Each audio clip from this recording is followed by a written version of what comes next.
हम वो चीज़ को देखते हुए आ रहे हैं कि हमारे बुजुर्ग भी करते थे, तो उनकी जैसा तो नहीं कर सकते, लेकिन कर्ण भरा सूर्यदेव को नमन करके मैं जाऊँगा मंदिर 6 बजे सुबह। सही। सुबह 6:30 बजे मंदिर खुलता है। सही। तो मैं अपने हाथ से वो जोत जलाऊँगा, जो कि मैं करता रहूँगा। सही। लेकिन जब मैंने वो नज़ारा देखा, मेरे बड़े भाई तो मुझे आगे दे दी, क्या नाम था उनका, अश्वत्थामा उनका, उनके सहायक बनेंगे और हम राक्षस में गिने जाएंगे। हम कलयुग खत्म, कलयुग का जब आराम।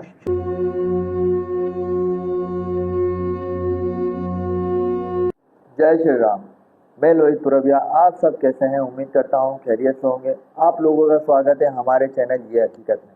आज हमारे साथ मौजूद है कराची के एक व्हाट्सएप ग्रुप के एडमिन, जिन्होंने जय सिया राम के नाम का एक ग्रुप बनाया है व्हाट्सएप पर, और वहां पर बहुत सारी धार्मिक बातें, धर्म की नॉलेज और सनातन धर्म की व्याख्या की जाती है। तो आज हम आपको उस व्यक्ति से मिलाते हैं जिनका नाम है राहुल लवजी बारिया। श्री राम प्रभु जी, कैसे हैं आप? जय श्री राम, ठीक ठाक। आप हैं? दुआ है, कृपा है। प्रभु जी, पहले तो मैं ये कहना चाहूँगा कि आप 2 शब्दों में, आप हनुमान जी के बड़े ही सात्विक भक्त हैं और बहुत ही उत्तम वाणी करते हैं। नहीं है साहब, तो आप 2 वाणी में हनुमान जी के बारे में कुछ हमें और हमारे दर्शकों को कान पवित्र कर दे, ऐसी कुछ वाणी कर दे। सर ऐसा है कि कुछ, हाँ, हनुमान जी के विषय में आपने कुछ पूछा है, तो हनुमान जी जो है चिरंजीवी धरती में ही, बिल्कुल, जो कि उनका जो कार्य है श्री राम जी का प्रचार करना, जो कि हो रहा है, जो मैंने ग्रुप बनाया जय सीताराम, इस माध्यम से बनाया कि श्री राम भगवान जी का प्रचार सदैव रहे। इसमें देवी लोग की बात विगत होती है, और अपने हमारे जो बुजुर्ग हैं जो कि सेवा करके गए हैं, उनकी वार्तालाप होती है, कुछ प्रश्न उत्तर होते हैं उसमें। तो प्रथम हमारा कार्य यही है कि श्री राम जी का प्रचार करना, नाम उच्चारण किया जाए। हनुमान जी से पहले राम, श्री राम भगवान है, उनके बाद हनुमान जी है, जो कि इस धरती में, इस संसार में सबके संकट हरते हैं, सबकी पीड़ाओं को हरते हैं, जो कि श्री राम भगवान को वरदान दिया हुआ है कि आप संसार में रह के आप लोगों की सेवा करोगे, लोगों की संकट हर करोगे आप। जो आपकी शरण में होगा, जो अपनी सेवा करेगा, उसके संकट दूर करोगे। सही। हनुमान जी की तरफ आपका लगाव किस तरीके से बढ़ा? कोई तो ऐसी वजह रही होगी, क्योंकि आजकल की युवा पीढ़ी जो है वो बहुत ही ज़्यादा हनुमान जी को बल से भी देखती है और शक्तिशाली से, और हर चीज़ों में 9 सिद्धि के दाता है। तो हर चीज़ों को मद्दे नज़र रखते हुए जो आज की हमारी युवा पीढ़ी है वो तकरीबन हनुमान जी के बहुत ही जो है कि करीब जाती जा रही है और उनकी सेवा पूजा अधिक से अधिक करती है। सही कहा आपने, बिल्कुल। इसके विषय में ये बात करूँगा कि प्रथम ये मेरे बाप परदादा के एक लाइन से चली आ रही है, जो मेरे परदादा श्री लागा पुंजा बारिया, जो कि हनुमान जी के सेवक थे, हनुमान जी के बुआ भी थे उनके, और जो कि उन्होंने जब रणेश्वरी नारायणपुरा, वहाँ पर मंदिर वगैरह कुछ भी नहीं था, देश की वाणी में कहते हैं वाणी, नावड़ी, तो वहाँ मशकी थी। तो वहाँ पर कुछ लोग ऐसे थे कि मतलब झपट में आए थे, कि मतलब प्रेत साया वगैरह का साया था वहाँ पर कुछ। तो कुछ वहाँ पर लोग थे जो कि हमारे दादा को पूछते थे, सेवक थे उनके। तो जब भी उनकी पंचुआ लगती थी तो वो आते थे वहाँ पर। तो एक ऐसा दिन आया कि मतलब उनको उनकी शरण में आना पड़ा कि आप हनुमान जी के भक्त हो, तो आप आके ये संकट है जो इस पे छाया हुआ है, आप इसको दूर करो। सही। तो उन्होंने क्या किया कि वहाँ पर श्री हनुमान जी की चौकी लगाई और जोत चली थी वहाँ पर, सिर्फ जोत। सही। उसके बाद जब वो जहाँ पर काम करते थे, जॉब करते थे जहाँ पर, तो वहाँ पर उनको एक पेड़ के नीचे से एक पत्थर मिला, जो कि उनको लगा कि ये कुछ आकार, हनुमान जी का कुछ आकार है। वो पेड़ भी था, वो केले का पेड़। अच्छा, वो केले जो उसके वृक्ष नीचे, था वो बिल्कुल, केले बिल्कुल, का। बिल्कुल। अच्छा। धोबी घाट में, धोबी घाट। धोबी घाट, वहाँ वो काम इंडिया की बात है? नहीं, ये यहाँ की? यहाँ की बात है। अच्छा। खाड़की के काम की बात है। पाकिस्तान, कराची। कराची की बात। तो फिर वो अपने घर पे लाए, सिंदूर से लेप के उनको घर में रखा, जहाँ वो सेवा करते थे बाप जी की। और फिर उनको सपने में बाप जी ने दर्शन दिए, तो कहा कि ये घर में जैसी रखनी चीज़ नहीं है। अच्छा। आप मंदिर रख के आओ, जहाँ पे आपने जोत जलाई है, मेरे विश्वास से। तो वो पत्थर जो है अब तक वहाँ रखा हुआ है, वहाँ पर सेवा हो रही है। जो वहाँ के गुजराती लोग हैं जो कि मंदिर की सेवा करते हैं, उसके बाद मंदिर बना वहाँ पर। फिर वहाँ पर जोग माया की जो मूर्त है, वहाँ पर एक झाड़ था। सही। दीवा जोत से पहले वहाँ पर एक झाड़ था, जाके वहाँ से त्रिशूल निकला था वहाँ से। अच्छा। जी बिल्कुल। तो वहाँ माँ का विश्वास वहाँ मिला, तो माँ की मूर्त बनी वहाँ पर। उसके बाद कालका माँ का मंदिर तो मैंने अपनी आंखों से देखा है, बना है जो मंदिर बना है। मंदिर बना हो जो आज तक वो गुजराती समाज जो है वो आज तक सेवा करती आ रही है। ये आप जो बात कर रहे हैं रणछोड़लाइन नारायणपुरा की बात कर बिल्कुल। रहे हैं। सही। क्योंकि आज तक वो जो गुजराती जमात जो है जो कि उस मंदिर की सेवा करती आ रही है। हालांकि ये सेवा हमारे शुरुआत हुई थी, एक विश्वास रखा था। तो एक दिवस ऐसा आया कि मैं अपने बड़े लोग से ही पूछा, मैंने बड़े जो मैंने घर से बने, कि मेरी एक इच्छा है कि मैं सुबह जाके जो सूर्य उदय होता है, सूर्य देव को पानी देके, और क्योंकि उनके गुरुदेव भी थे हनुमान जी के, उनको सूर्य देव को नमन करके मैं जाऊंगा मंदिर 6 बजे सुबह। सही। तो सुबह 6:30 बजे मंदिर खुलता है। सही। तो मैं अपने हाथों से वो जोत जलाऊंगा, जो कि अब मैं करता रहूँगा। सही। लेकिन जब मैंने वो नज़ारा देखा, मेरे बड़े भाई ने तो मुझे आज्ञा दे दी क्या भले जो तुम्हारे मन में आए करो, कोई बात नहीं। जैसे दरवाज़ा खुला, जोत पहले से चेतन थी। उसके बाद में कभी 6 बजे गया नहीं। अच्छा जी। मतलब जब आप वहाँ पहुँचे तो मंदिर बंद था? मंदिर बंद था, मेरे सामने उन्होंने दरवाजा ताला खोला है और जोत चेतन थी। जैसे ही दरवाज़ा खुला, दिया उजागर था, चेतन था। उजागर था। तो फिर मैं अपने बड़े भाई के पास गया, उनको मैंने बात बताई कैसा है।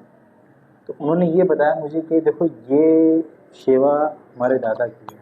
सही। जो करके गए हैं, जो सत्य के मार्ग में करके गए। हम में इतनी वो चीज़ नहीं है हमारे अंदर कि हम वो चीज़ करें। जाहिर है वो अगर उन्हें दिवा जोत प्रगट किया वहाँ पर, शपथ भी किए होंगे, कुछ शपथ भी कहे होंगे, तब जाके दिया अभी तक चेतन है वहाँ पर। सही। तो सारी बातें आती शपथ पर। अगर आप कोई भी देवी देव का मठ रखते हो, कुछ भी रखते हो आप, एक बार या मूर्त रखते हो, तो एक शपथ प्रमाणे आप रखते हो उसमें। सही। सारे नीति नियम रिवाज से उसी हिसाब से आप रखते हो। ऐसा ही। और जो हमारे बुजुर्ग करके गए सेवा, वैसी सेवा हम नहीं कर सकते आज के दौर में, जो हमारे बुजुर्ग करते थे। अब तो घर संसार हो गए, जॉब भी देखनी है, परिवार भी देखना है और सेवा भी देखनी है। लेकिन हम वो चीज़ को देखते हुए आ रहे हैं कि हमारे बुजुर्ग भी करते थे, तो उनकी जैसा तो नहीं कर सकते, लेकिन कण भर कोशिश करते हैं कि घर परिवार को भी सबसे सेवा यही होती है। घर परिवार, अपने बच्चों को पालना और अपनी धर्मपत्नी को वो मान सम्मान से, क्योंकि वो अभी घर की लक्ष्मी है, उनको भी मान देना है, उनको भी आपको ज्ञान देना है, उनको परिवार को भी ज्ञान देना है। आपके सबसे गुरु, प्रथम गुरु आपसे जो कहलाते हैं आपके माता, आपके माता पिता। के माता पिता सबसे बड़े गुरु वही होते हैं, सबसे पहले गुरु वही होते हैं जो कि अपनी कुलदेव से ध्यान कराते हैं। तो राहुल भाई, जैसे कि आपने बताया कि आपके दादा एक बहुत ही हनुमान जी के उत्तम भक्त थे और उनसे आपकी पीढ़ी में ये सारी सेवा पूजा चली आ रही है हनुमान जी की। और हमारे हर कार्य चौदस में बाप जी का निवेश होता है। अच्छा, बाप जी का लोड निवेश होता है हमारा। नहीं तो मतलब कि एक मेरा प्रश्न ये है आपसे कि लोग अक्सर कहते हैं कि हनुमान जी इतने अधिक शक्तिशाली है कि वो शरीर में नहीं आ सकते। नहीं आ सकते। नहीं, बिल्कुल नहीं। तो फिर किस प्रकार से वो? बिल्कुल, ये आपका प्रश्न बहुत अच्छा है। हनुमान जी जो है, हमें लगता है कि हनुमान जी का जो मंदिर कहीं बना हो, हनुमान जी वहाँ पर हैं, विराजमान। लेकिन ये हमारा भय है, वो अभी भी राम का नाम ही ले रहे हैं। और मैं आपको जगह ही बताऊँ, कैलाश पर्वत के थोड़ा आगे जितने मंदिर बने हुए हैं, सिर्फ श्री हनुमान जी का प्रभाव है मंदिरों पर। और जो लोग पवन लेते हैं हनुमान जी का, वो प्रभाव होता है सिर्फ, वो कुछ भी नहीं होता। हम नाखून भी लग जाए ना, हम फट के मर जाएंगे।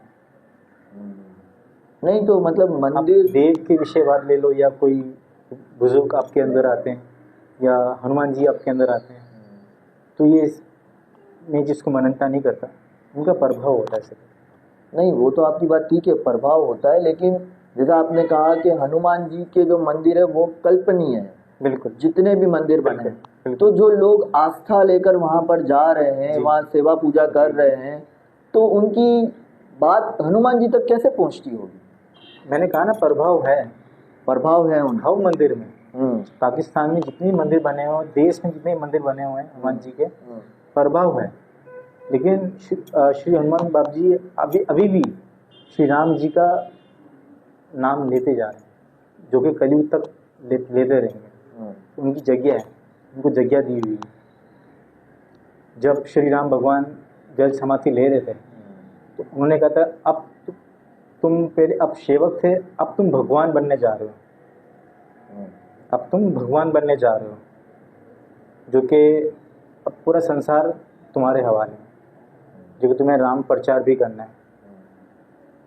राम प्रचार भी करना है और दुनिया के हर संकट भी तुम्हें हराना है। लेकिन आपको एक कथा सुनाता हूँ, शनिदेव की। मैं ये कथा स्टार्ट होने से पहले मैं प्रश्न करना चाहूँगा छोटा सा आपसे कि भगवान एक बहुत ही बड़ा अक्षर कह लें या एक वर्ड कह लें उसे हम, तो अगर श्री राम भगवान ने उनको, हनुमान जी को भगवान का लक़ब दिया, या कह दिया कि तुम्हें भगवान माने जाना चाहिए, लोग तुम्हें पूजेंगे, भगवान मानेंगे, तो हम एक कंफ्यूजन में फंसे रहते हैं। हमें आज भी कलयुग के अंदर सनातन धर्म में एक ये बहुत ही बड़ी कंफ्यूजन है कि हम भगवान किसे माने। देखें, जितने भी 33 करोड़ कोटि देवी देवता सबसे उत्तम है शक्ति। आप इस दुनिया में कैसे आए? किसके माध्यम से आए? माँ के माध्यम। प्रथम शक्ति है। पहले शक्ति की उत्पत्ति हुई, उसके बाद विष्णु ब्रह्मा महेश की उत्पत्ति हुई। पहले शक्ति हुई प्रथम। और मुझसे पहले जितने भी लोग यहाँ पर आए, उन सबका आदर नमन करता हूँ मैं। उन्होंने जो भी बात की होगी, मैं उनकी बात को रद्द नहीं करूँगा। प्रथम तो ये क्षमा मांगूंगा मैं। उन्होंने जो भी, सबकी सोच, सबकी मति अलग होती है और सबकी सेवा अलग होती है। और मेरी मान्यता कुछ ऐसी है, सही, कि प्रथम शक्ति जो कि निराकार है। सही। निराकार એટલે जो कि आप देख नहीं सकते, लाइट, ना दिखने वाली चीज, ना देखने, सिर्फ साया। साया। शक्ति वो चीज़ है जब शक्ति माँ की उत्पत्ति तो नहीं कह सकते हम। जब शक्ति माँ थी तो जब विष्णु भगवान का जब उत्पत्ति हुई, महादेव की उत्पत्ति हुई, ब्रह्मा देव की उत्पत्ति हुई, तो वहाँ शक्ति माँ ने उनको कार्य दी कि आपको ऐसे कार्य करने हैं। जैसे श्री विष्णु भगवान को कहा था कि आपको उस दुनिया का संसार को चलाना है। तो ब्रह्मा देव को कहा था कि आपको दुनिया की रचना करनी है, मतलब वो करना है। और महादेव को ये कहा गया था कि आपको नाश करना है,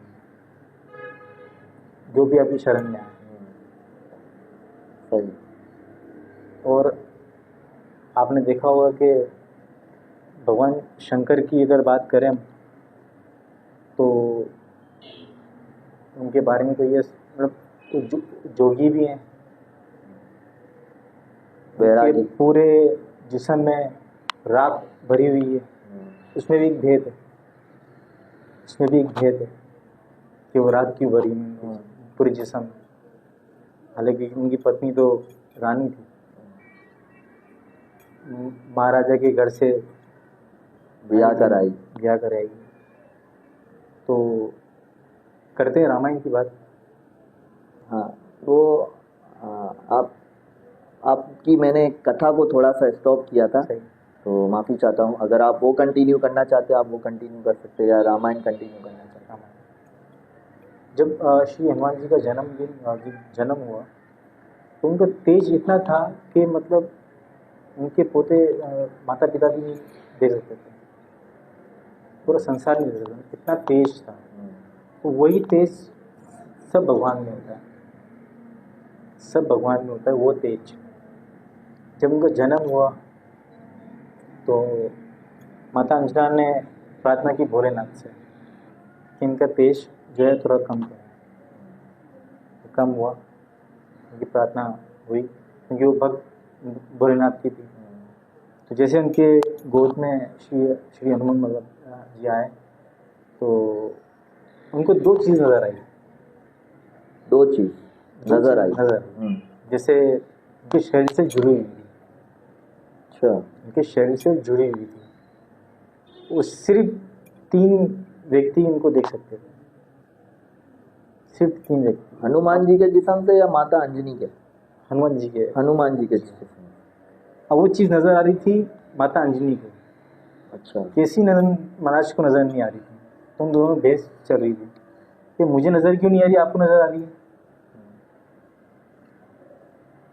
बहस चल रही थी। तो उस दौरान नारद मुनि आए, तो नारद मुनि ने ये उनको बताया कि ये केवल सिर्फ 3 व्यक्ति दे सकते हैं, श्री हनुमान जी की माता, उनके गुरुदेव और उनके आराध्य श्री राम भगवान। जो कि आपने एक रामायण में एक उसे देखी होगी, जब श्री राम भगवान 14 वर्ष के लिए वनवास के लिए गए थे और सुखबीर के लिए तलाश में थे। तो कहीं पहाड़ उसमें पर्वत में कहीं बैठे हुए थे। तो उन्हें दूसरी जगह कोई 2 व्यक्ति आ रहे हैं, तो उन्होंने एक साधु का रूप धारण कर लिया। आपने देखा होगा। बिल्कुल ऐसा साधु का रूप धारण कर लिया और वहाँ पर उनकी भेंट हुई लक्ष्मण जी से और श्री राम भगवान जी से। उन्होंने पूछा, आप कौन हो, आप कहाँ से आए? तो श्री राम भगवान तो जानते थे, श्री राम को पता था कि साधु के रूप में कौन है। वहाँ पर कुछ श्री राम बड़े प्यार से हनुमान का क्योंकि श्री हनुमान जी अपने वास्तविक रूप में आ गए। जैसे हनुमान सुना अपने वास्तविक रूप में आ गए। उन्होंने फिर प्रश्न किया उनसे कि आपने मुझे कैसे पहचाना? तो श्री राम भगवान ने कहा कि तुम्हारे अंदर इतनी भावना देखकर, इतनी सेवा देखकर मेरा मन प्रसन्न हुआ और तुम्हारे पास 2 चीज़ ऐसी है जो कि सिर्फ 3 व्यक्ति दे सकते हैं, कांडल ने कंठा, जो कि हनुमान चालीसा में भी इसका वर्णन है। अगर आप हनुमान चालीसा पढ़ते हो उसका वर्णन किया हुआ इसमें, तो वहाँ पर ये होता है कि फिर वो कांडल कुंडल उनको दिख जाते हैं उनको, तो श्री हनुमान जी वहाँ प्रसन्न हो जाते हैं और उनके चरण में आ जाते हैं कि आपने मुझे पहचान लिया, लेकिन आप हो कौन? क्वेश्चन ये उठा, आप हो कौन? तो श्री भगवान ने कहा कि ना तो मैं आपकी माता हूँ, ना तो मैं आपकी गुरु हूँ, अब बताओ मैं कौन? तो वहाँ श्री हनुमान जी कहते हैं आप मेरे श्री राम, आराध्य श्री राम भगवान। क्योंकि संसार में जब जन्म हुआ था, जब ये रचना रची गई थी भोलेनाथ ने रामायण की, तो उसमें विष्णु भगवान ने श्री राम भगवान जी का अवतार लिया था, लक्ष्मी माँ ने सीता माँ का अवतार लिया था, और शिव भगवान ने बुद्ध अवतार लिया जो कि हनुमान जी का था। तो वहाँ पार्वती माँ ने बोला कि मुझे भी इस भाग में, ये धर्म की स्थापना में मुझे भी हिस्सा लेना, इस लीला में मुझे भी हिस्सा लेना, और मैं आपसे दूर नहीं रह सकती। अब वहाँ पर शिव जी कहते हैं कि मैं तो वानर का रूप ले रहा हूँ उसमें, तो चलो मैं आपको अपनी पूंछ में जगह देता हूँ। श्री हनुमान जी के अंदर 2 अवतार हैं, शक्ति, आदि शक्ति भी है, शिव और शक्ति दोनों, और शिव भी है, शिव भी आदि शक्ति भी है। और जब सोने की लंका, जब श्री हनुमान जी को बंदी बना के लेके गए थे रावण की सभा में, तो वहाँ पर केवल उनकी पूंछ से पूरी लंका पूरी जल गई थी, भेद है उसमें भी, क्योंकि माँ पार्वती का श्राप था। माँ पार्वती का श्राप था रावण को, क्योंकि जो सोने की लंका जो बन रही थी वो केवल माँ पार्वती के लिए बन रही थी। कि माँ पार्वती ने एक बात कही थी शिव शंकर से कि सबके देवी देवताओं के जो कि जहाँ पे वो रहते हैं उनके तो सोने के महल हैं, तो मैं चाहती हूँ कि हमारा भी कुछ ऐसा महल। तो उन्होंने उनकी इच्छा पूरी की और सोने की महल बनाया, जो कि वहाँ पर यज्ञ हवन करने के लिए खुद रावण आया। अब यज्ञ हवन तो क्योंकि महापंडित भी थे रावण, वो शिव जी के भक्त भी थे, तो उन्होंने यज्ञ हवन किया और सोने की लंका उनको भाग। अब ये बात जो है शिव शंकर को बहुत अच्छी लगी। जब इन्होंने यज्ञ हवन किया तो जो मांगना है वरदान मांगो, रावण से कहा। तो उसने कहा मुझे लंका चाहिए, उसे लंका ही मांग। तो माँ सीता माँ शिव जी को देखने लगी, तो वहाँ उसको घमंड आ गया, उसने पार्वती माता रावण के अंदर घमंड आ गया कि आपके लिए बनाया था, लेकिन उन्होंने अपनी सेवक की बात रखी। एक इंसान में घमंड आया था ना, तो वहाँ उन्होंने ऐसे शब्द कहे रावण ने, जिससे माँ पार्वती को बहुत क्रोध आया कि जिस लंका पे इतना घमंड कर रहा है ना, ये लंका मैं खुद इसको राख कर दूँगी, जो कि मैं आपको प्रमाण दिया हुआ है, ऐसा हुआ। और आपने एक बात कही, ये बात मैंने सुनी, मुझे आपका पास जो भी पूर्वजों से आपका जो चला आ रहा है ज्ञान, जो आपके अंदर बसा रचा है, मैं एक छोटी सी चीज़ ये पूछना चाहूँगा आपसे कि आपने कहा देवी निराकार है, उनका कोई आकार नहीं है, उनका कोई स्वरूप नहीं है।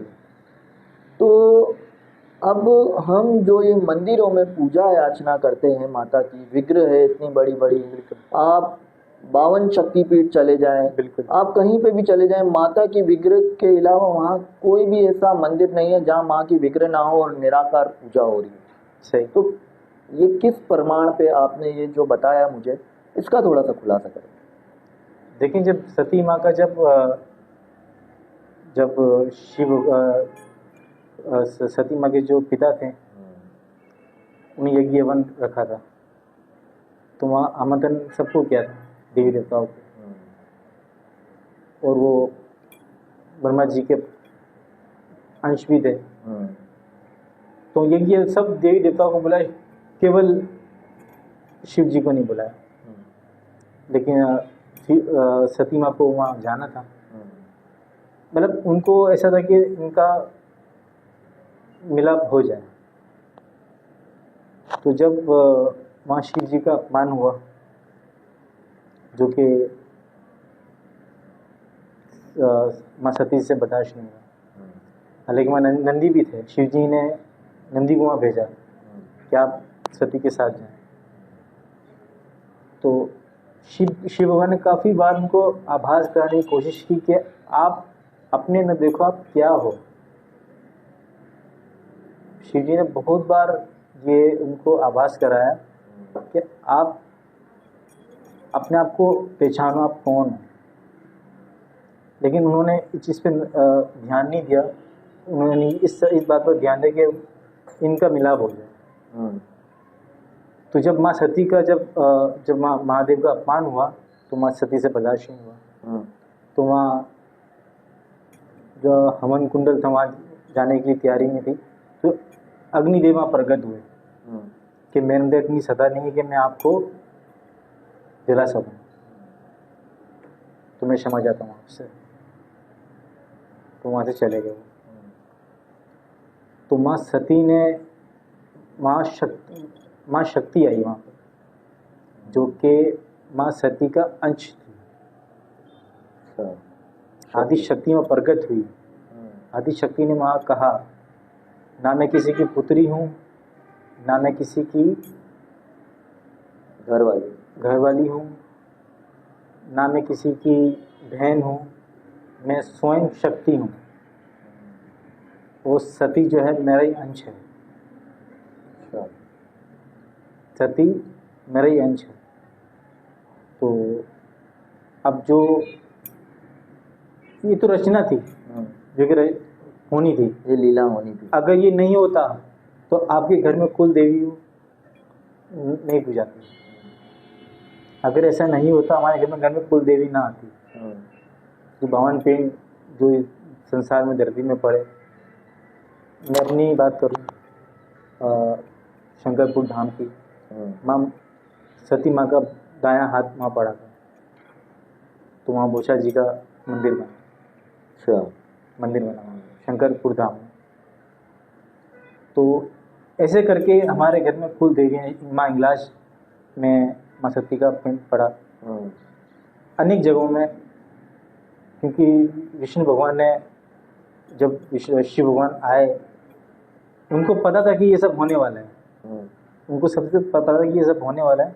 वो आए, उन्होंने यज्ञवंश से उनको उठाया और बहुत क्रोध में वो भागते हुए जा रहे थे। तो विष्णु भगवान ने अपने शिरोनी चक्कर से उनको काट दिया, जिसके 52 पेड़ इस धरती में, 52 भी नहीं कह सकते आप उसको, 52 से ऊपर भी थे, अधिक थे। अच्छा, 52 से भी ऊपर थे। सही, 52 से भी ऊपर थे। तो जो आपका प्रश्न है, जो कि शक्ति निराकार बात जैसे हो सकती, क्योंकि हम अगर 18 पुराण है हमारे धर्म में, सनातन धर्म में 4 वेद, 108 उपनिषद और 18 पुराण है। 18 पुराण में अगर हम देवी पुराण उठाते हैं तो देवी पुराण में जो प्रथम जो चीज़ बताई गई है वो यही बताई गई है कि सब कुछ देवी से उत्पन्न हुआ, पूरी सृष्टि। अगर हम उसके बिल्कुल अपोजिट शिव पुराण उठाते हैं तो बिल्कुल वहाँ पर शिव भगवान को मान्यता दी जाती है कि शिव से उत्पन्न हुआ। वहाँ हम नारद पुराण उठाते हैं तो वहाँ नारायण से सारी सृष्टि रची। लेकिन मैंने आपको क्या कहा प्रथम में कि शिव शंकर ने काफ़ी बार उनको आभास कराया कि आप खुद को पहचानो। अच्छा, जब पुनर्जन्म हुआ माँ पार्वती माँ का, तो जब वो अपनी आयु में आई तो शिव भगवान से विवाह हुआ, जिसको हम महाशिवरात्रि मनाते हैं। सही। शक्ति पहले उन्होंने आभास कराया माँ पार्वती माँ को, आप अपने आप को पहचाना, आप कौन हो। सही। आप खुद आदि शक्ति हो, उनका अंश हो। सही। जब ये उनको ये आभास हुआ, तब जाके शिव और शक्ति का मिलन हुआ, तब जाके उनका विवाह हुआ, जो हम महाशिवरात्रि। बिल्कुल नहीं, बहुत अच्छी आपने ये जो चीज़ बताई हमें, क्योंकि हम हमेशा एक, मैंने कहा ना कि हम एक चीज़ में उलझे रहते हैं, भगवान कौन और किसको माने किसको मान ना दे। हमें देखे हर चीज़ हमारे धर्म में एक चीज़ ला के दे दी गई। जैसे आपने हनुमान जी से कहा कि हनुमान जी को भगवान कहा गया है, मैं इस चीज़ को मानता हूँ और लोग भी मानते हैं। मेरे मानने से क्या हो जाता है, लेकिन लोग भी मानते हैं कि भगवान श्री राम ने जो अपने मुख से जो वाणी कर दी, उसको असंभव है कि ये झुटलाया जाए। बिल्कुल। वो सत्य में ही आएगी। लेकिन रामचरितमानस में हनुमान जी स्वयं कह रहे हैं कि उन्होंने अपने आप को ऐसा बुरा शब्द कहा है जो मैं यहाँ कह नहीं सकता। वो मेरी जिबा से अगर मैं कहूँ बिना पुस्तक के तो एक बहुत ही हो सकता है मुझसे गुनाह हो जाए, पाप हो जाए। तो हनुमान जी ने वो अपने आप को वो शब्द कहते हुए आगे की श्लोक में कहा है कि मुझे ना पूजा जाए, मैं पूजने के लायक नहीं हूँ। सही। रामचरितमानस की बात कर रहा हूँ। लेकिन ये तो हमारी मान्यता है ना। हाँ, कि हम श्री हनुमान जी को पूछते हैं, तुम्हारी मान्यता है। हनुमान जी ने नहीं कहा आप मुझे पूजो। हनुमान जी तो सेवक थे, एक सेवक के रूप में उन्होंने अपने आप को संसार में उनका हुआ। लेकिन श्री राम भगवान ने उनको भगवान का लक़ब दिया। जाते जब जल समाधि उनकी हो रही थी तो श्री राम भगवान ने उनके आखिरी अल्फाज यही थे कि अब आप इस संसार के भगवान, जो कि ब्रह्मा जी के स्थान उनको दिया गया था। ब्रह्मा जी का स्थान उनको दिया गया था और उनको एक जगह दी गई थी, आप वहाँ बैठ के आप तपस्या करो। जो कि आप वैष्णो देवी का आप देख लो, और वहाँ पर भी मैं तो कहता हूँ सारी जितनी भी देवी हैं ना, सबकी वीर हनुमान जी, सारी देवी। सही, बिल्कुल सही कह रहे हैं आप। सनातन धर्म में जिस चीज़ को आगे रखा जाता है, गणेश, फिर उनके बाद स्वयं देवी के, अगर किसी के देवी की चौकी है या देवी का कोई भी कार्य है, उनमें सबसे पहले हनुमान जी को मान दिया। हनुमान जी को मान दिया, ऐसा ही है। गणेश भगवान को ही मान दिया जाता है। बिल्कुल ऐसा, क्योंकि वो शूरवीर भी है। सब अमुक लोग कहते हैं कि जब गणेश जी का मस्तक जब कटा था वो कहाँ जा गिरा था, क्योंकि गणेश भगवान जो है चौखे में पूजे जाते हैं, और जहाँ किसी की डेथ हो गई है कुछ हो गई, वहाँ गणेश भगवान का पाठ लगाया जाता है मृत्यु के दौरान। तो उनको भी एक वरदान दिया गया है, क्योंकि एक उनका मस्तक महान में जाके पड़ा था। अच्छा जी। वो जो पाठ होता है उनका धर होता है, वो श्रीफल जो होता है उनका मुख होता है। वो श्रीफल जो है वो आकार शिव शंकर भोलेनाथ का ही है। शिवलिंग नहीं, श्रीफल नारियल। सही। तो आकार जो है जी, वो शिव जी ने इनको उत्पत्ति किया है। अच्छा, बिल्कुल। तभी हम श्रीफल को इतना महत्व देते हैं हर कार्य में, हर चीज, हर कार्य ये श्रीफल लाजिम है। हर कार्य में, हर कार्य। हर पूजा कर लो उसमें आपको नारियल चाहिए।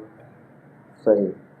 तो आप अगर अपने बारे में कुछ बताना चाहें कि आप किस चीज़ को लेकर अब तक चल रहे हैं, जैसे आपने बताया कि आपके पितृ तो वो हनुमान जी को, कुल देवी को लेकर चलते आ रहे हैं, बिल्कुल। आप अभी जिस सेवा साधना, जिस पदवी पर है, चल रहे हैं अपने पूर्वजों की, वो किस चीज़ को लेकर चल रहे हैं? देखिए, मैं तो अभी जिस पदवी में हूँ, पदवी में नहीं कह सकता मैं एक सेवक के रूप में अपने आप को मानता हूँ कि मैं एक सेवाधारी हूँ, जो कि अगर मेरा इस युग में जन्म हुआ है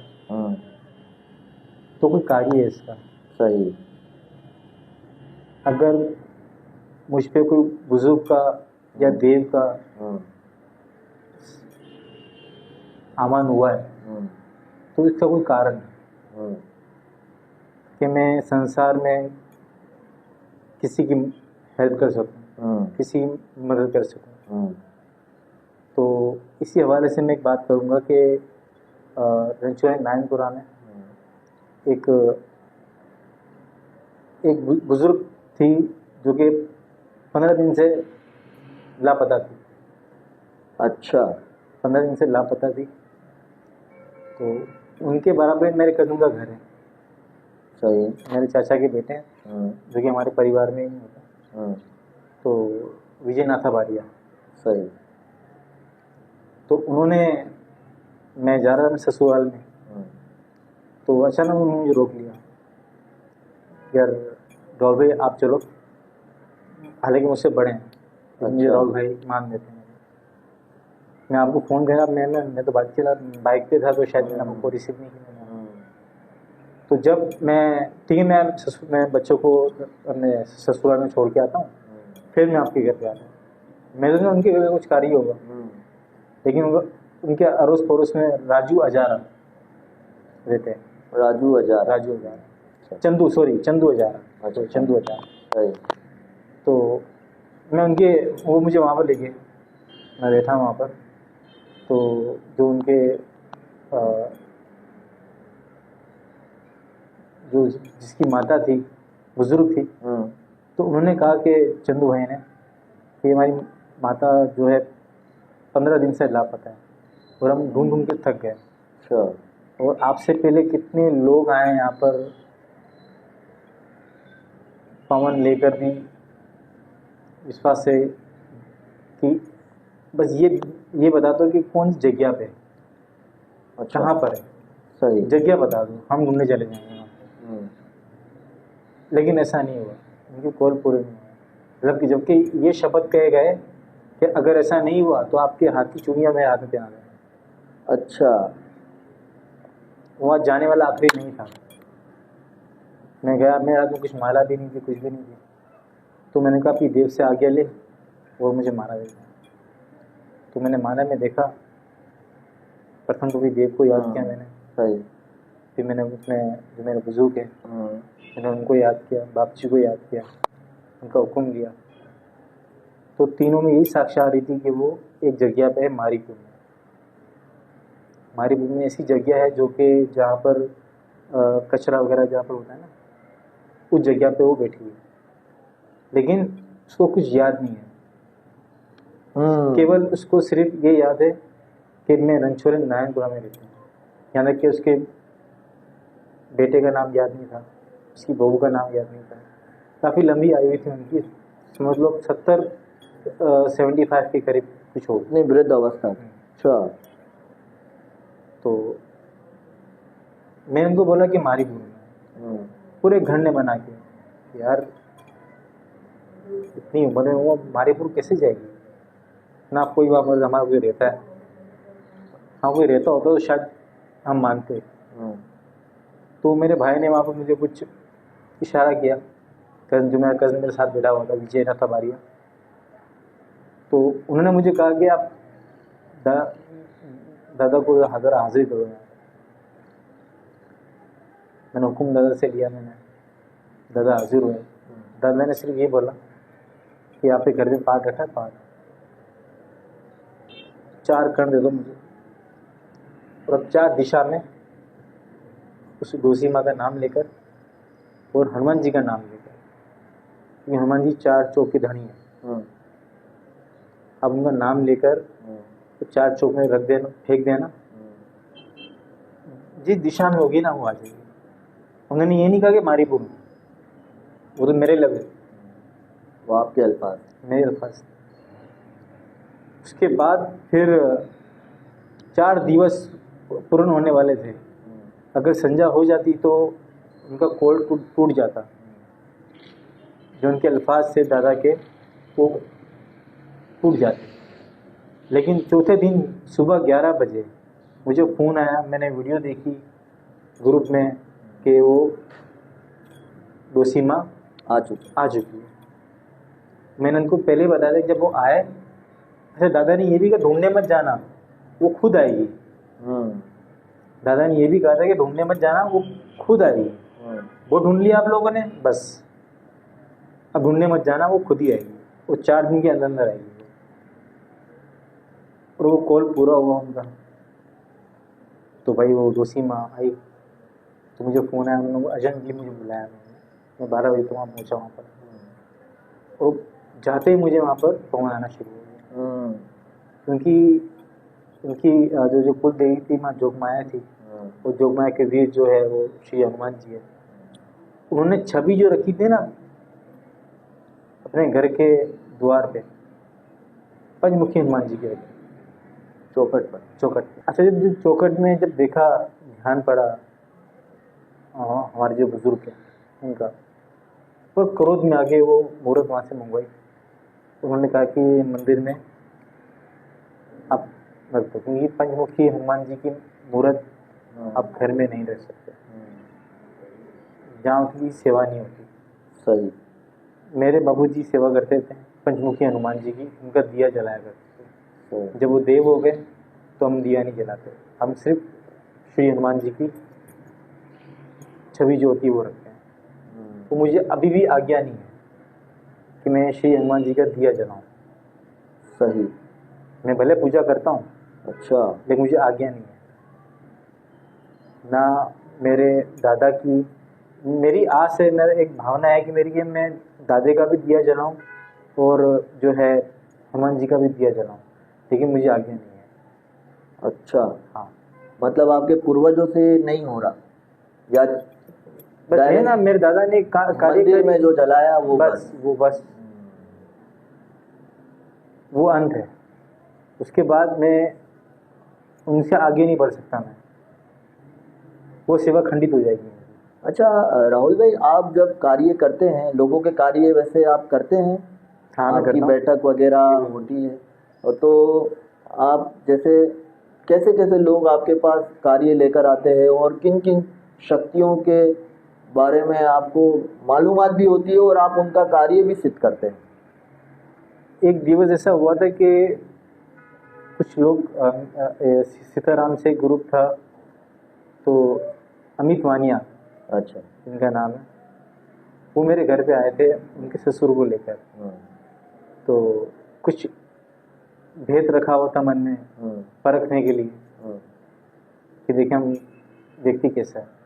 लेकिन प्रथम जब उसने ये कहा ना, जब उनकी बात तलाब हुई उनके ससुर से कि एक राहुल लवजी बारिया नाम का लड़का है, तो उसके ससुर को एक देव से पता नहीं कैसे उसको आभास हो जाता था कि मतलब हनुमान जी का सेवक है कोई। अच्छा, डायरेक्ट उसको, हाँ, अच्छा, कि हाँ हनुमान जी का सेवक है, वही बंदा है, चलते हैं उसके घर पे। अच्छा, तो वो लोग मुझे फ़ोन आया, मैंने उनको एड्रेस बताया, लोकेशन सेंड की मैंने उनको। वो लोग आए भाई मेरे घर पे मंगलवार को। मैं माला कर रहा था, वो बैठे हुए थे। सही। मेरी माला वाला ख़त्म, मेरी सेवा ख़त्म हो गई, मैं पथारी में बैठा। तो कुछ उन्होंने कहा कि कुछ, मैं प्रथम ये पूछा आपकी कर दे कौन सी, आपकी अटक, आपकी हाथ क्या है, कास्ट के बारे में? हाँ, कास्ट के मैंने पूछा उनका, तो परमार बताई, वो जो कि परमार हमारे मोहार भी हैं। अच्छा। तो उन्होंने बताया कि ऐसा है कि मेरा जो बेटा है 7 साल पहले उसको पहले पवन आता था, अब नहीं आता। उस लड़के को। अब नहीं आता। लेकिन जब पवन आया था उसको पहली बार, मतलब ऐसा पवन आया था कि मतलब मन में जो आपकी बात है ना, वो बता देते। जो आप चीज़ें कहीं रख दो, छुपा दो, वो ढूंढ के लाते थे। ऐसा पवन था उनका। तो मैंने अब क्या है कि अब वो तो बिल्कुल शांत हो गए। अब आप बताओ, क्योंकि मेरा बड़ा घर है जो कि सारा हिसाब किताब उसके पास था पहले। अब वो महान की सेवा करने लगा है। अब देवमठ की सेवा से वो दूर हो गया है। अब वो देवमठ की सेवा इसके ऊपर आई थी। लेकिन मैंने वहाँ पर उनको ये बात बताई कि अच्छा अभी कुल देवी तो ये है माँ गेल माँ बाटला वाली, वो रामपड़ी में थी। सही। तो मैंने कहा एक और देव है। अच्छा। मैंने कहा एक और देव है, नाम नहीं बताना, नाम नहीं बताऊंगा आपको। अच्छा। तो मैंने तो विश्वास किया। मेरा कार का मान जो खापरे आपके आई है। तो उन्होंने मननता की इस बात को। तो मैंने कहा थोड़ा सिर्फ मैंने बताया, थोड़ा सा आप बताओ। तो उन्होंने पूरा खुलासा बताया कि ऐसा है वैसा है। तो मैंने उनको वहीं बता दिया कि आपके जो बुजुर्ग हैं, जो आप चाहते हो कि इस बच्चे के ऊपर आए,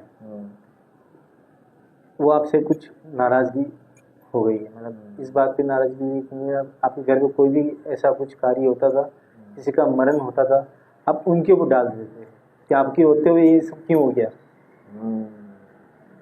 ये मैं प्रश्न कर चुका हूँ पहले पॉडकास्ट में, और अच्छा है आप इस बात को खुलासा कर रहे हैं। तो उन्होंने कहा कि आपके होते ये सब क्यों हो गया। अमूमन हम ये करते हैं, लोग ऐसे करते हैं कि भाई मेरे घर से 2 मैयत एक साथ निकली थी मेरे घर से। सही। लेकिन मैंने कभी अपने बुजुर्ग पे, अपनी देवी पे कभी प्रश्न नहीं उठाया कि आपके होते जैसा क्यों। उसकी ज़िंदगी जितनी लिखी हुई थी वो हो गई संसार में। सही। तो उसके बाद मैं 12 बजे उनके घर पे जाता था, सुबह 5 बजे घर से आता था। वो बैठता था, उसको पवन ही नहीं चढ़ता था। 2.5 घंटा 3 घंटा बिठाया उसको, ये सब कुछ किया।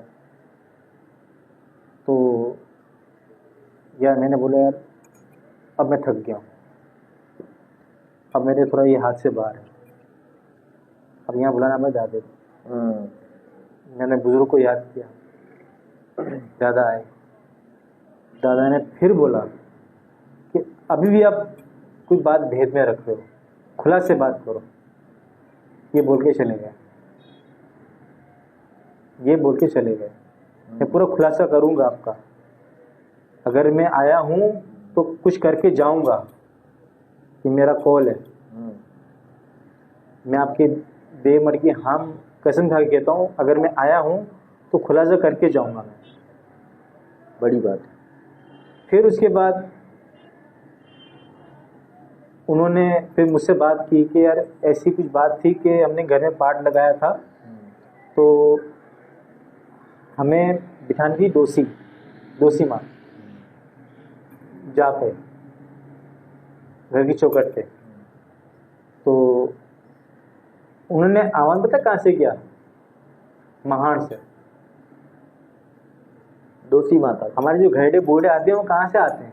महान से थोड़ी आते हैं, अपनी योनि से आते हैं। पितृ योनि, अपनी योनि से आते हैं। और कोई भी बुजुर्ग, कोई भी घरडे बूढ़े आपको बताएंगे नहीं मैं किस योनि से आया हूँ। अब लाख दफा पूछ लो उनसे, वो कभी नहीं बताएंगे आपको कि मैं इस योनि से आया हूँ। लेकिन आप पता नहीं कैसा व्यक्ति था, कौन सा व्यक्ति था जो पाठ के ऊपर बैठा हुआ था, जो दोसी माँ के कर्ण लिए और दोसी माँ को महाड़ से बुलाया। अब आपको पता महाड़ के साथ कौन कौन चीज़ें आती हैं? 100 चीज़ें। उन्होंने अपने वहाँ पर विराजमान की हुई थी। तो दादा ने उनको बोला, मैंने उनको बोला कि आप 3 बज रहे हैं अभी, पहली फुर्सत में आप इसको मान सम्मान से जो भी चीज़ आपके द्वार पे है, आप उसको मान्यता से आप उसको दरी पधार दो, उसको निडी जाके। फिर वहाँ आई रामपड़ी मेलरी। वो रामबाड़ी मेली का कोल पड़ा 16 ने 17, जो कि उनके पाके कण।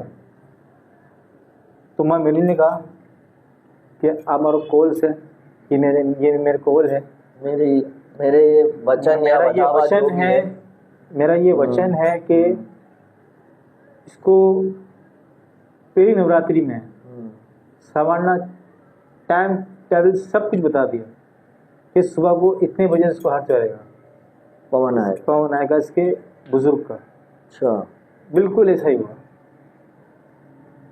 बिल्कुल ऐसा ही हुआ। फिर उन्होंने मुझे बुलाया, फिर नवरात्रि शुरू हुई। तो पिछले नवरात्रि में हमारे बारिया परिवार में कहीं जुवेरा वाणी नहीं रखी थी, तो घर में ही थे हम अक्सर। तो मैं चौथे या पांचवें नवरात्रि में उनके घर गया हूँगा, तो उन्होंने मेरे लिए पागड़ी, हार सब कुछ रखा हुआ था, जो कि मैं तो सिर्फ दर्शन करने गया था वहाँ पर। तो उन्होंने तो सब कुछ मामला रखे हुए थे मेरे लिए। तो मैंने कहा ये पागड़ी मेरे बुजुर्ग की तरफ से आपके बुजुर्ग को, तो ये जो माला है माँ मेलरी को।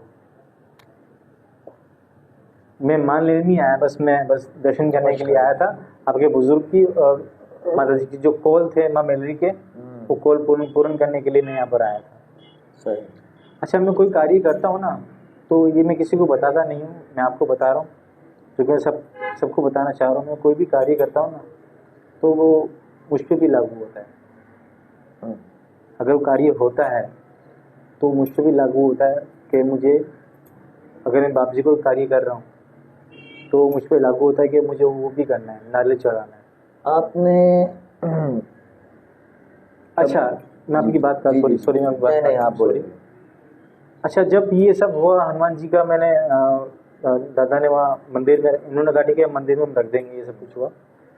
अब उस घर की वो नहीं कहा कि दादा मैं तुम्हारी दिकरी जेमत सो, मैं आपकी बेटी जैसी हूँ, मैं आपको कुछ उपहार देना चाहती हूँ, पाघड़ी, फूल, नारियल मैं आपको देना चाहती हूँ। तो दादा ने मना कि नहीं, प्रथम श्री हनुमान, आप उनको नारियल चढ़ाओ, उनको नारियल चढ़ाओ। वो मीठा पान श्री हनुमान जी को प्रिय, बहुत ज़्यादा प्रिय है। अगर आप मीठा पान उनको चढ़ाते हो, वो मीठा पान में से थोड़ा सा पान आप ग्रहण करते हो, आपकी हर मनोकामना पूर्ण होगी, ये मेरा विश्वास है। वैसे हनुमान जी भोग लेते हैं? हनुमान जी भोग लेते हैं किसी कार्य के लिए? वो आप चढ़ाते हो अपनी भावना से, लेकिन नहीं, अगर हम कोई कार्य करते हैं हनुमान जी के नाम से तो उनको भोग देना लाजिम है?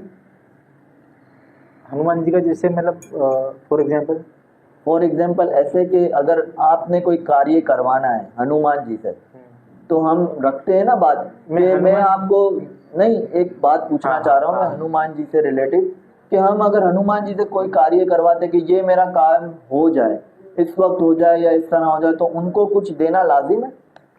हाँ, उनको देना लाजमी है। मैं इनको बोलता हूँ भोग देना लाजमी है। भोग मतलब नारियल, मैं नारियल का ही बोलता हूँ। या बाप जी को पान अर्पण कर देना, बाप जी को लड्डू, मोतीचूर के लड्डू बहुत पसंद है, वो अर्पण कर देना।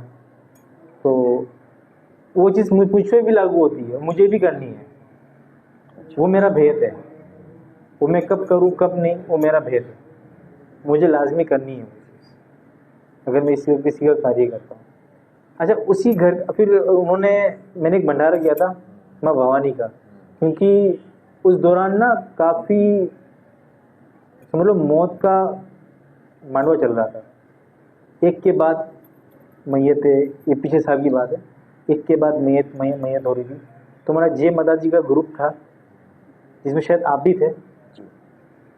तो जय माता जी ग्रुप था, हमने सबने थोड़ा थोड़ा सत्य मिलाकर हमने तकरीबन माता जी का, माँ भवानी का हमने यज्ञ हवन रखा वहाँ पर, कि जो भी रंशोली नारायणपुर मैंने मंदिर में हमने रखा था हमने। तो जिसकी भी जो भी मनोकामना है, और ये जो हो रहा है, क्योंकि पहले के ऋषि मुनि क्या करते थे, जब किसी गांव में किसी ऐसा होता था ना, तो ऋषि मुनि चौक में यज्ञ हवन करते थे, इस चीज़ को शांत करने के लिए, ख़त्म करने के लिए नहीं, शांत करने के लिए। अब जिसका लिखना है तो उसका तो जाना ही है। लेकिन मौत का तांडव शुरू हो गया था, उसको रोकने के लिए हमने ये यज्ञ बंद किया। ये हमारा विश्वास था कि ये करने से शायद ये शांत हो जाए, और वो शांत हुआ भी था, सफल भी हुआ था वो। तो उसमें मुझे फ़ोन आया, मुझे कहा कि हम अभी आ रहे हैं वो मान देने के लिए। तो मैंने कहा अभी मत आओ, अब सब तो अब ज़ाहिर सबके सामने वो पागड़ी पहनाएंगे मुझे, जब मैं बोलूँ तब आप मुझे वो देने आना। तो तकरीबन 8 महीना मेरा जन से भी चला गया। 8 महीने हो गए, उनका फ़ोन आया मुझे कि यार वो हमने चीज़ें रखी हुई है दादा को देने के लिए। तो मैंने कहा ठीक है, मैं अपने जो मेरे जो बुज़ुर्ग हैं, जो मेरे वडील लोग, जो मेरे घर के बड़े, मैं उनको पहले बता दूँ, फिर मैं आपको बताता। फिर मैंने उनको जाके बताया कि ऐसी ऐसी बात है, मैंने उनको काम ऐसा किया था, तो मान 100 रुपये देना चाह रहे हैं। तो जोग माया के मंदिर में इन्होंने मुझे मान दिया, उन्हें मुझे पागड़ी का मान दिया, नारियल दिया मुझे। वो नारियल तो दादा ने वहीं महाराज जी के चरणों में रख दिया, महाराज जी के चरणों में रख दिया। तो फिर उसी घर की उसी तकरीबन 2-3 महीने बाद उसी घर का मुझे दोबारा फ़ोन आया कि मैंने कहा था कभी भी आपके घर में कुछ भी हो, मुझे मैं एक पाँव में खड़ा हूँ, क्योंकि आपने मान दिया मुझे। तो मैं एक बार ये फ़ोन आया उसके बेटे का, यार मेरी माँ के ऊपर ऐसा सीन हो गया है, मतलब वो चल नहीं पा रही है, वो बिल्कुल, क्योंकि उस दौरान चिकनगुनिया भी चल रहा था। हमें सारी रिपोर्टें कराए, सब रिपोर्टें सही आई है, मुझे कुछ और मामला लग रहा है, उसके बेटे ने बोला। मैंने कहा ठीक है यार, कि 3-4 फ़ोन आने के बाद मैं नहीं गया उनके घर पर, लेकिन मैंने कहा एक काम है, मैं शनिवार को आऊँगा। मैं शनिवार को गया, तो 2-3 भुए और बैठे हुए थे, सेवाधारी बैठे हुए थे।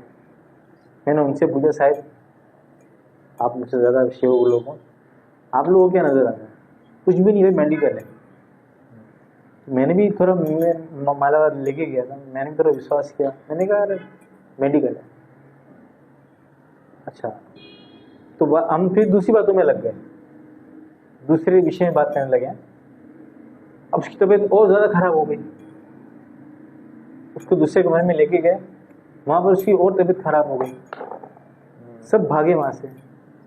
मैं वहाँ बैठा रहा, और यकीन मानो अभी कुल देवी साक्षी रख के मैं बात करूँगा कि मेरे कान में आवाज़ आई दोबारा देख।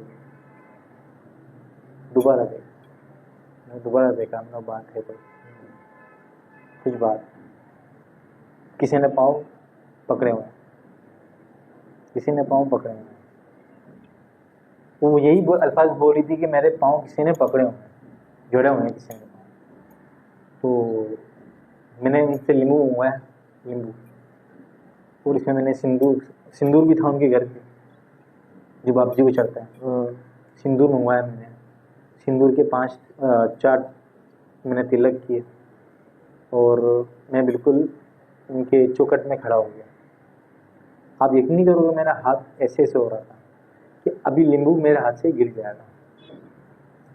जो मेरे चाची का बेटा था जो अड़ोस में रहता है उनके, मैंने उनसे कहा कि यार माला में एक दफ़ा बढ़ावा ले जाए मेरे बुज़ुर्ग का, कि वो मेरे साथ चले, मेरा अकेला काम नहीं है। हम गए, लंचुलन के बाहर जो 4 रास्ते आते हैं वहाँ फेंक दिया। पहले 21 दफ़ा उसके ऊपर से उतारने के बाद फिर मैं ऐसे होके जा रहा हूँ, यह नींबू गिर जाएगा, फिसलने वाला था, मतलब अभी फिसल जाएगा। मैं टाइट पकड़ के रखा हुआ थी, गिर गया ना तो मामला ख़राब हो जाएगा। तो गया, मैं नींबू को 4 रास्ते मैंने फेंके, वापस उस घर पे आया। 5 मिनट 10-15 मिनट के बाद उसको थोड़ा शांति मिली, आराम मिला, दादी का पवन आया।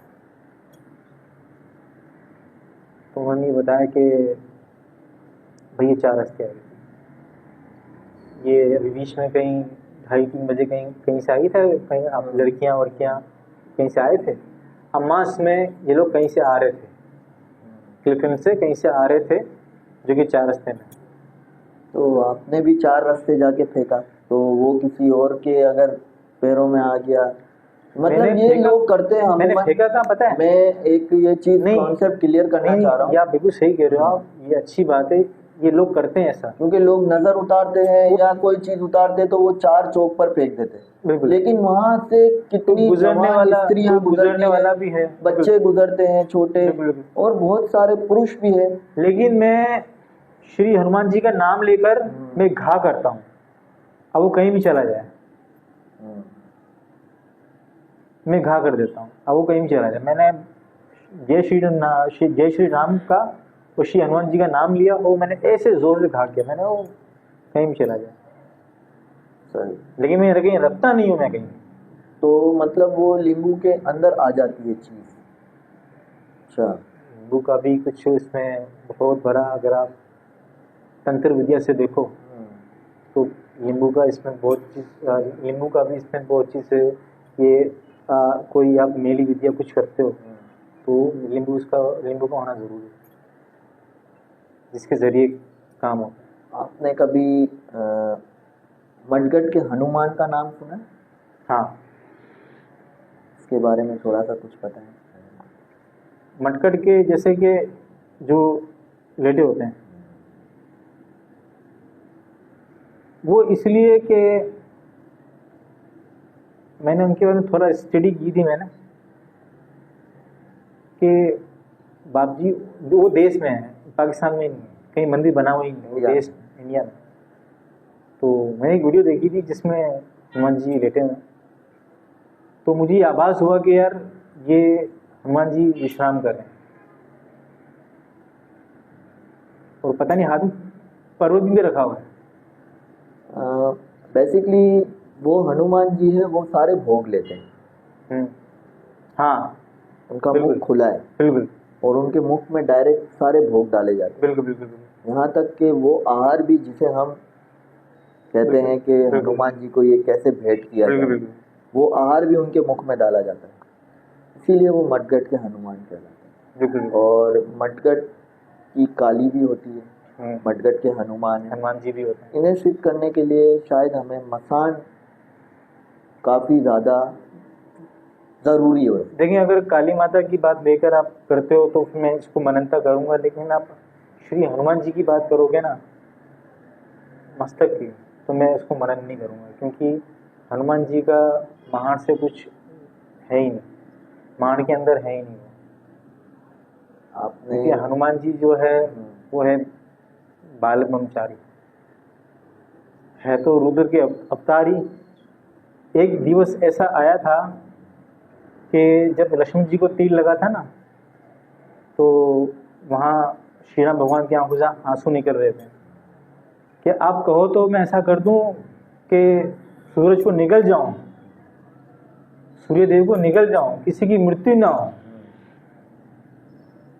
माँ पार्वती पूछती है कि ये हनुमान क्या कह रहे हैं, ऐसा हो सकता है? बिल्कुल हो सकता है, बिल्कुल हो सकता है। लेकिन जो बात आप कह रहे हैं कि हनुमान जी का मसान से कोई लेना देना नहीं है, मसान के बाहर है। तो जो हम एक हमारे यहाँ के लोग हैं, एक हनुमान जी को बहुत मान दिया जाता है। ये तो इंडिया में या किसी अन्य देश में हनुमान जी को मडगढ़ के हनुमान कहा जाता है, लेकिन हमारे यहाँ हनुमान जी को एक नाम दिया जाता है हड़काया हनुमान।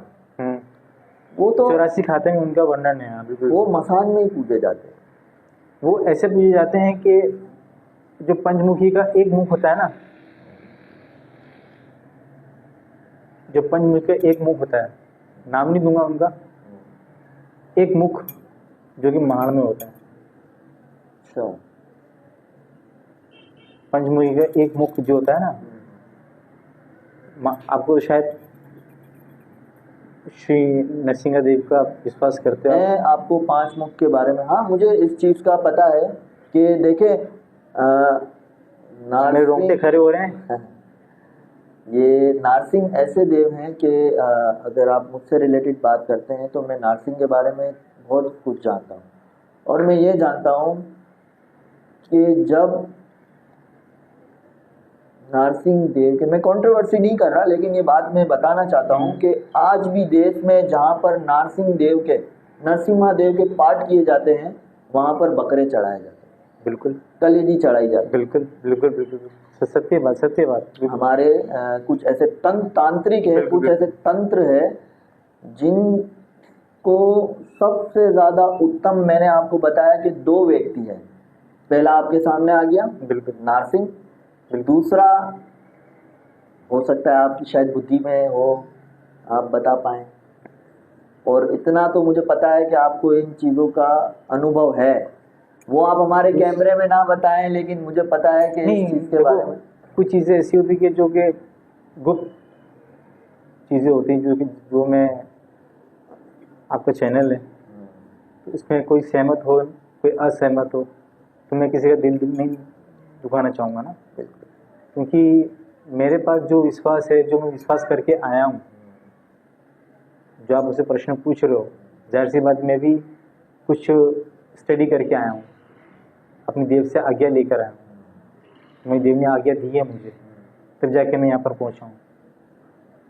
मेरे बुजुर्ग ने आज्ञा दी, बुजुर्ग मेरे साथ ही हैं, समझ लो, मेरे पास बैठे हुए हैं, मेरे पास ही बैठे हुए हैं, जो कि आपके प्रश्नों का उत्तर दे रहे हैं। मैं नहीं दे रहा। आभार है उनका, हमारे घर प्रवेश किया उन्होंने, आभार है उनका, कोटि कोटि वंदन है उनको। शायद मैं जवाब नहीं दे रहा, शायद वो जवाब दे रहे हैं, क्योंकि मेरी इतनी स्टडी नहीं है, मेरा इतना वो नहीं है कि मैं आपके प्रश्नों का उत्तर दे सकूं, शायद। सही। तो राहुल भाई बहुत ही अच्छा लगा मुझे, आपने जितनी भी वाणी की, जितनी भी वार्ता बताई, जितने भी आपने आपके जो साथ गुजरे हुए जो परिचय हैं आपके पूर्वज के, आपकी माता के, आपके हनुमान जी के, श्रीमान हनुमान जी तो सबके हैं, श्रीमती मैया रानी सबकी है, लेकिन आपने जो उनको बताया कि मेरे साथ ये भी उनके भी कार्य हुए, और जो आपके साथ लीला घटी है, जो बंदे के साथ बीतती है वो वही बताता है। बिल्कुल। तो हम आपके बहुत बहुत आभारी है। नहीं हमारे आभारी नहीं, आप हमारे घर हनुमान जी के हम आभारी हैं, जो कि उनके शपथ लेने से ही, उनका नाम लेने से ही संकट मोचन महाबली हनुमान, ऐसे नहीं कहा जाता उनको, संकट मोचन महाबली हनुमान, श्री राम भगवान ने यह नाम दिया था उनको, संकट मोचन महाबली हनुमान, के सबके संकट हरे। वो संसार में इसीलिए है, वो सही संसार में इसीलिए कि वो हमारी मदद कर रहे हैं, कहीं ना कहीं हमारी मदद कर रहे हैं। और कहा जाता है कि 8 चिरंजीवी है, जो 7 चिरंजीवी है, 7 चिरंजीवी, जो 8वां अभी आ गया है सामने, वो भी एक्सपोज हो चुका है, लेकिन वो अपने मुख से कह रहा था, लेकिन मैंने ये सुना तो मैं भी काफ़ी वो हुआ। 8 चिरंजीवी में से हनुमान जी भी एक है, जो भगवान श्री कल की अवतार के साथ स्वयं युद्ध के दौरान उनके साथ होंगे। और कल की अवतार के जो गुरु होंगे परशुराम खुद होंगे, और उनकी सहायता करने के लिए जो है महाभारत में क्या नाम था उनका, अश्वत्थामा उनके सहायक बनेंगे, और हम राक्षस में गिने जाएंगे। हम कलयुग का जब आरंभ शुरू हुआ है, अभी तक सिर्फ 5 साल हुआ है, 6 साल, 5000 साल, सॉरी 5000 साल हुए हैं। अभी कलयुग को तो बहुत दूर है, 40 लाख 4,32,000, कलयुग 40,32,000। कलयुग की आयु जो है 4,32,000 है, सतयुग की आयु 32,000 कुछ समथिंग है। आप मैं शायद हाँ वो थोड़ा सा, लेकिन मैंने जहाँ तक रीड किया है, शायद हो सकता है मैं गलत कह रहा हूँ, लेकिन मैंने जहाँ तक गीता पुस्तक में रीड किया तो कलयुग की मन करूंगा, कलयुग की आयु जो है 4,32,000 है। 4,32,000 अभी बहुत टाइम है, मतलब जहाँ हरि नाम का नाम भी नहीं लिया जाएगा, तब जाके कल की अवतार का उनका अवतार होगा। बिल्कुल ऐसा। तब ये सारे चरणजीवी जितने भी हैं सब सामने आएंगे, और हम सब राक्षस के जो कलयुग है, क्या बोलते हैं उसको, कली, वो अपने वश में कर देगा उसको। बिल्कुल ऐसा ही, मतलब वो अपने आप को भगवान कहलाना चाहेगा। अब मैं तुम्हारा भगवान हूँ, और 3 दिवस पहले दुनिया जो हम देखती हैं, हम भूखे प्यासे रहेंगे, 3 दिवस तक, फिर वो आएंगे कली। सही। क्या मैं तुम्हारा भगवान हूँ, अब चुनो, तुम किसे चुनते हो? मैं तुम्हारा भूख मिटाऊंगा, और हमें ऐसी अद्भुत शक्ति आ जाएंगी हमारे अंदर, जो कि हम कल की अवतार का हम वो करेंगे, आह्वान करेंगे। उनसे युद्ध करेंगे। सही, बिल्कुल है। उनकी सेना हम ही होंगी, कल की कलयुग की जो सेना होगी ना, वो हम खुद होंगे। सही। तो राहुल भाई, बहुत बहुत आभार है आपका कि आप हमारे पॉडकास्ट चैनल में आए, ये हकीकत में। और आपका आभार है जो कि आपने आमंत्रण दिया, और जो भी वार्तालाप जो हमारे बीच हुई, और जितने भी सुनने वाले हैं उन सबसे नमन है कि जो बात थी, विश्वास की बात थी, जो विश्वास था, सबकी सोच अलग होती है, सबकी सेवा अलग होती है, और सबकी मति अलग होती है। तो कोई अपने हिसाब से सेवा करता है, कोई अपने हिसाब से उसको प्राप्त करता है। सही। तो जो चीज़ मैंने प्राप्त की है, उस हिसाब से मैंने इनका प्रश्न का उत्तर दिया है। अगर किसी को मन में ठेस पहुंची हो तो उसके लिए क्षमा। जय सीताराम। जय सीताराम। और आप सबका आभार है कि आप हमारे साथ हमारे पॉडकास्ट में जुड़ते आए हैं, और हमारा व्यूज़ भी अच्छा देखते आए हैं, हमारे चैनल को सब्सक्राइब भी करते आए हैं। इसी तरह आज भी मेरी आप लोगों से विनती है कि जिस तरह हमारी युवा पीढ़ी के नौजवान जिस तरह सेवा पूजा में अपने पितरों को लेकर, अपनी सेवा पूजा को लेकर उनकी बात को, उनकी वाणी को आगे तक चला रहे हैं, तो इसी तरह मैं आपसे भी विनती करूंगा कि इस बात को, इस वाणी को आप जितना हो सके शेयर करें, लाइक करें, सब्सक्राइब करें, और कमेंट भी कर सकते हैं। आपका कोई प्रश्न है या कुछ भी हो, आप पूछ सकते हैं। जो हमारे बीच वार्तालाप हुई उस पर भी आप कमेंट कर सकते हैं। दूसरा, वीडियो देखकर प्लीज़ सब्सक्राइब ज़रूर कीजिए, और हमें अपने कमेंट सेक्शन में जो भी आपका प्रश्न है उसके बारे में आप पूछ सकते हैं। हम राहुल भाई से कांटेक्ट कर आपको उनका उत्तर दे सकेंगे। जय श्री राम। जय श्री राम।